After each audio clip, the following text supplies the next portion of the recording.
Halo, selamat pagi, salam sejahtera buat kita semua. Perkenalkan, nama saya Handri, saya dari PT Teknomulti Solusindo. Kami merupakan distributor Deos AG di Indonesia. Ya, pada kesempatan kali ini saya akan mendemokan controller Deos bila dipakai di sebuah bangunan. Untuk Deos bisa digunakan baik di bangunan maupun di factory atau di industri. Kita akan coba melihat masuk lebih dalam. Oke, kita akan klik gedung ini. Kita akan lihat bagaimana bagian dalam dari gedung Deos ini. Ya, kita sudah lihat ada lantai parkir, ada lantai 1, lantai 2, lantai 3, dan lantai 4. Ya, untuk demo kita kali ini kita melihat untuk lantai ke-3. Ya.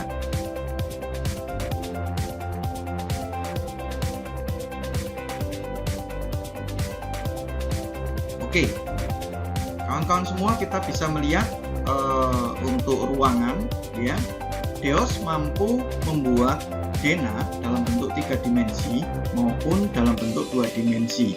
Jadi ketika kita mau menggambar, menginginkan pabrik kita diamatin atau gedung kita diamatin secara penuh, kita bisa menggambarkan masing-masing ruangan maupun proses produksi yang ada.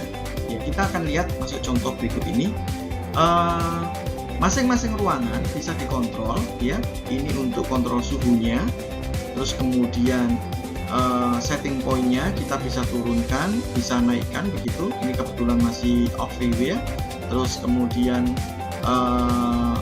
untuk lampu ini kita juga bisa setting otomatis pakai motion sensor, atau kita mau post on atau post off gitu. Kita akan coba, saya nyalakan satu contoh ruangan. Saya klik di ruangan ini, maka ruangan ini akan menyala, ya. Oke, saya akan lanjutkan tunjukkan untuk demo AHU. Oke, saya klik di blok AHU. Baik, contoh blok demo AHU ini menggambarkan bagaimana ada filter, ada cooling coil, dan ada sensor humidity, return air, dan sebagainya begitu. Saya ambil satu contoh aja bagaimana sistem ini merawat ketimbang memperbaiki.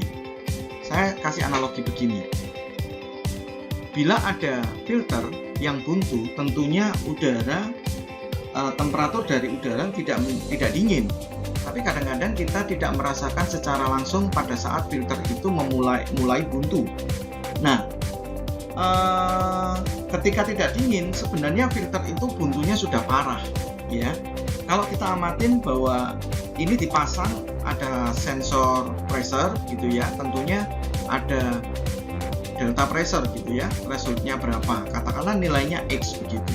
Bila delta pressure ini lebih dari X, itu akan membunyikan notifikasi bahwa menunjukkan bahwa filter ini buntu. Segeralah perbaiki sebelum tidak dingin. Ini juga berlaku untuk mesin, untuk bapak-bapak ibu semua. Jika mesin di dalam sebuah proses produksi kita tanam di sensor-sensor itu di masing-masing bagian, maka sebenarnya kita bisa amatin setiap mesin-mesin kondisinya bagaimana. Apakah mesin kita sehat, apakah terlalu panas, apakah putaran konveyornya terlalu tinggi atau terlalu lambat, dan sebagainya begitu.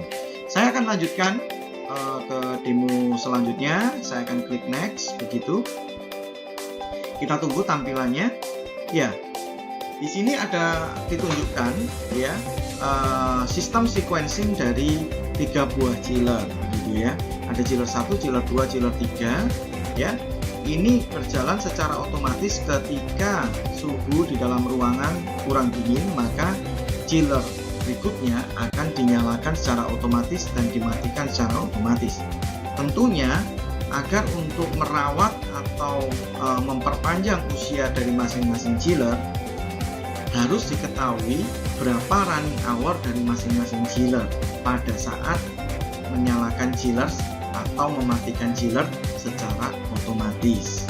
Oke. Oke, kira-kira gambarannya seperti itu ya. Saya akan balik ke start page begitu. Saya akan tunjukkan kepada Bapak Ibu tentang laporan. Tentunya laporan itu menjadi vital ya, sesuatu yang dibutuhkan manajemen. Kita bisa melihat konsumsi energi KWH. Kita bisa mau lihat per jam, mau melihat per shift, berapa energi yang dibutuhkan mesin-mesin kita, atau dibutuhkan oleh AC, dibutuhkan oleh lighting.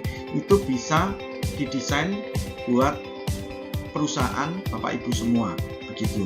Kita bisa lihat comparison ya, perbandingan dari setiap minggunya gitu ya, minggu keempat, ketiga, dan sebagainya begitu. Oke, kira-kira ini contoh dari report ya. Terus kemudian, nah asiknya lagi bahwa sistem DEOS ini bisa kita lihat di gadget kita masing-masing ya. Bisa handphone, bisa tablet. Saya akan tunjukkan bagaimana ini bisa di format di handphone ya. Nah, ini sebenarnya adalah format handphone. Ini bisa dimasukkan di handphone dengan ukuran yang sama. Tentunya tidak sedetail dari yang di desktop begitu ya. Untuk desain masing-masing layout itu bisa tergantung dari perusahaan atau kebutuhan dari Bapak Ibu tentunya ya.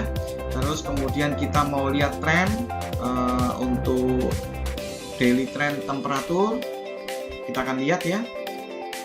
Ya, ini adalah daily trend temperatur yang terjadi, berapa kira-kira temperatur pada hari tertentu begitu ya. Kita bisa amatin, kita bisa set mau 1 hari, mau 2 hari, mau 2 jam, itu kita bisa dapatkan dan kita bisa download juga. Oke, mungkin kesempatan kali ini saya menjelaskan sampai di sini. Sampai ketemu di penjelasan berikutnya.